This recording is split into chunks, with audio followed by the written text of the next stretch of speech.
ఇది నిజమా అంటే అవును నిజమే అన్న సమాధానం వినిపిస్తుంది.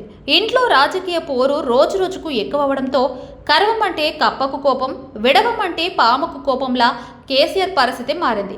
ఈ మధ్య కవిత ఒక టీవీ ఛానల్కు ఇచ్చిన ఇంటర్వ్యూలో తనకు తన అన్నకు మధ్య గొడవలు ఉన్నట్లుగా, సీఎం కుర్చీ పోటీలో తాను ఉన్నట్లుగా ప్రకటించడం మరియు తనను రాజకీయంగా సమాధి చేయడానికి కుట్రలు చేస్తూనే ఉన్నారు అని చెప్పడం, నిజామాబాద్ ఎన్నికల్లో ఓటమి కారణం తన కుటుంబ సభ్యులే కారణంగా చెప్పడం, లిక్కర్ కేసులో తన అరెస్టుకు తన కుటుంబ సభ్యులు వ్యవహార శైలి కారణంగా చెప్పడంతో కవితకు కేటీఆర్ మధ్య పెద్ద యుద్ధం కేసీఆర్ ఫామ్ హౌస్లో జరిగినట్లు జనానికి తెలిసిపోయింది.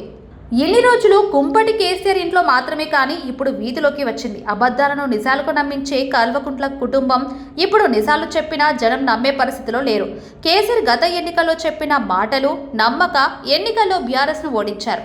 ఇప్పుడు ఇంట్లో కుంపటి రాజుకుంటే నిజాలు బయటకు వస్తుంటే జనాలు నమ్మే పరిస్థితిలో లేరు. కాబట్టి గౌరవంగా రాజకీయాల నుంచి తప్పుకోవడం మంచిదని కేసీఆర్ ఆలోచన. రేపు రెండుగా విడిపోతున్న బీఆర్ఎస్లో ఎవరికి మద్దతు తెలిపినా రెండవ వారు దుమ్మెత్తిపోవడం కాకుండా చరిత్ర మొత్తం బయటపెడతారు. ఇదే రాజకీయాల్లో ప్రస్తుతం జరుగుతున్న విషయం.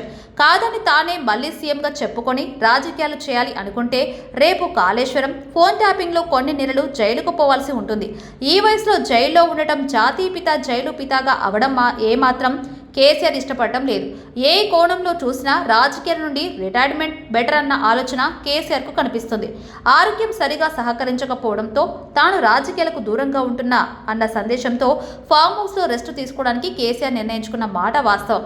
కొన్ని నెలలుగా అసెంబ్లీకి రాకుండా మళ్లీ జనంలోకి వెళ్లడం కేసీఆర్కు ఇష్టంగా లేదు. నిన్న యశోద హాస్పిటల్లో కేసీఆర్ కొందరు ముఖ్యులతో జరిగిన సంభాషణలో తన అభిప్రాయం చెప్పగా వాళ్ళు దాన్ని అంగీకరించలేదు. కేటీఆర్ను ముఖ్యమంత్రి చేసే వరకు తాను రాజకీయాల్లో ఉండాలని అందరూ కోరడం జరిగింది.